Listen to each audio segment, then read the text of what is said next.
James Gunn celebrated an anniversary, but it had to do with three DC characters. The director revealed an unusual link between Penguin and Diana. Welcome to Stats In. If you're just joining us, please subscribe and don't forget to turn on notifications bell for more video. After repeated letdowns at the box office and the disappointment of fans due to the subpar performance of past DC movies, James Gunn took over the helm. The filmmaker's decision to reboot the entire DC universe and start with a clean slate has received mixed reactions from fans. In a recent social media post, the movie 43 director reminded fans of the anniversary of the debut of three popular DC characters. Gunn's post included the elusive Wonder Woman, the Green Lantern John Stewart, and the Penguin, noticing one common feature between the odd trio. The filmmaker stated that all three characters had debuted on the same day, marking it as their anniversary. HBO's The Penguin gained immense popularity, though it started as a spin-off of the 2022 The Batman movie. Colin Farrell's performance as the titular villain, along with the dark and gritty setting, won over DC fans who declared it as one of the best TV series. Ranking at a high score of 94% on Rotten Tomatoes, the show soon gained prominence and climbed the ladders of success rapidly. Recognizing its contribution to the franchise, filmmaker James Gunn posted an uplifting announcement on his social media. The Guardians of the Galaxy director mentioned that on October 21st, three of the most iconic and contrasting DC characters debuted. The post included the animated version of not just the Penguin, but also John Stewart, aka Green Lantern and Wonder Woman. Gunn proudly celebrated the Lucky Trio's anniversary and noted that though they didn't have a lot in common, their appearance changed things for the franchise. Farrell took the mantle of Gotham's notorious antagonist in Matt Reeves' film, as well as the TV show. According to The Hollywood Reporter, Aaron Pierre was cast to portray the role of the DC superhero in the much-anticipated series, Lanterns. This show also marks the first important TV project by the studio heads Gunn and Peter Safran and is expected to be launched in 2026. The filmmaker's post unveiled the link of connection between DC's two most contrastingly different characters, Penguin and Wonder Woman. Previously, actresses like Halsey, Lucy Lawless, Leslie Bibb, and several others had portrayed the iconic Amazonian warrior on screen. Gal Gadot played the popular character for the first time in Batman v Superman: Dawn of Justice, and later reprised her role for the 2017 film Justice League. The actress's portrayal received a mixed response from fans and critics alike, with many fans asking for another actress for the reboot.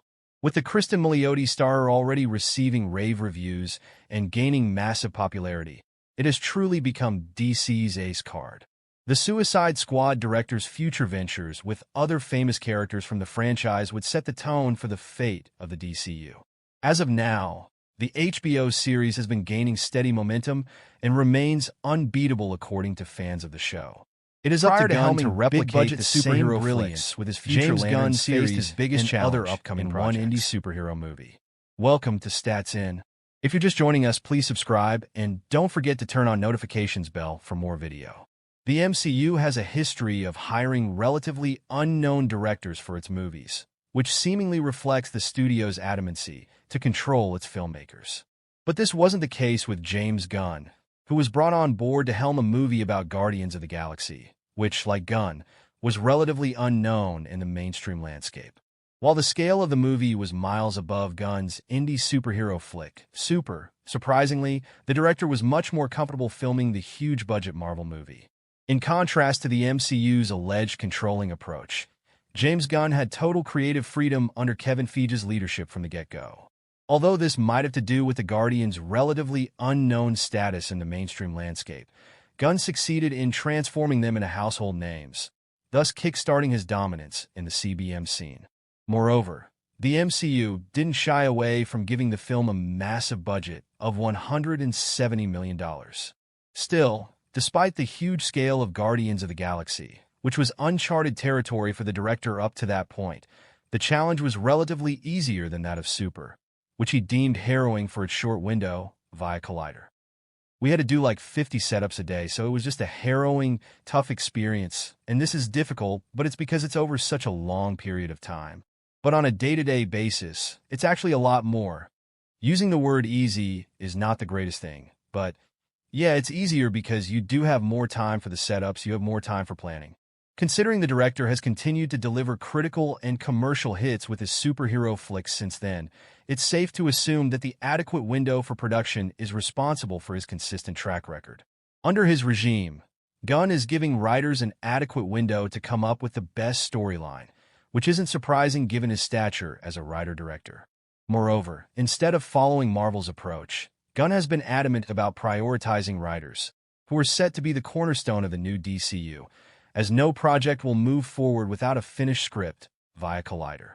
There's no set timeline for anything. The one thing that I've tried to make clear to people from the beginning, in the way that I hope we're different, is that everything in DC is going to be based on the writers. Given how he has continued to mold himself to different challenges throughout his career, whether it be Super, Guardians, or the Suicide Squad, one can't Veteran help but director admire James Gunn's Gunn perseverance may have just as a caused the filmmaker. fall of the MCU as Superman becomes the most anticipated film for viewers in 2025. Welcome to Stats In. If you're just joining us, please subscribe and don't forget to turn on notifications bell for more video. It has been quite a while since we have seen this beautiful sight. Although unsteady, James Gunn's DCU slowly and steadily found a rhythm, and this rhythm has now gotten the people hyped up for this year's cinema. 2024 was not the best year for Hollywood. From some high disappointments to some surprising successes, it was a weird year for movies and box office collections in general. However, people are really excited about 2025, and none more so than James Gunn. Back in 2022, Gunn was announced as the co-head of DC Studios alongside Peter Safran after Zack Snyder's outing from the DCU.